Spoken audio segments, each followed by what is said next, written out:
Պարոն Հովհաննիսյան, մի կարճ հարց էլ շաբաթավերջին վարչապետը նաև խոսեց ապաշրջափակումից եւ ըստ էության բարձրաձայնեց այն մասին, որ ռուսական հսկողության ներքո կառավարման ներքո գտնվող երկաթուղիների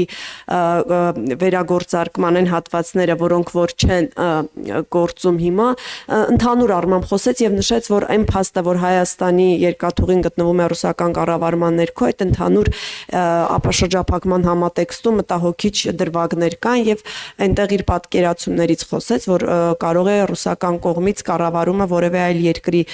փոխանցվել։ Ես ուզում եմ հարցնել, կա երաշխիք հայկական կողմի համար, կան երաշխիքներ, որ եթե այդ սցենարով շարժվենք, ապա այն մտահոգությունները, որ հիմա առկա են, դրանք կփարատվեն, այսինքն եթե վերցվի կառավարումը եւ փոխանցվի մի այլ երկրի, այդ դեպքում այն մտահոգությունները, որ կան, այլևս կդադարեն գոյություն ունենալ։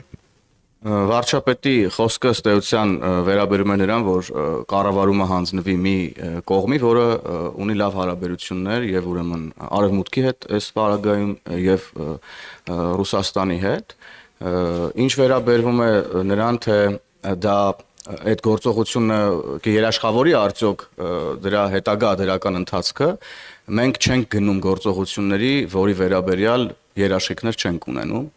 եւ եթե վարչապետը խոսել է սրա մասին, եթե մենք մեր ռուս գործընկերների հետ նաեւ քննարկում ենք այս հարցը, ապա այս քննարկումները հենց ձեր նշած երաշխիքների մասին են, որ ուրեմն ներդրումային որևէ խոչընդոտ չլինի Հայաստանի Հանրապետության շուրջ ապաշրջափակվող կամ Հայաստանի Հանրապետությունում ստեղծվող որևէ ենթակառուցվածքի մասով։ Շնորհակալ եմ։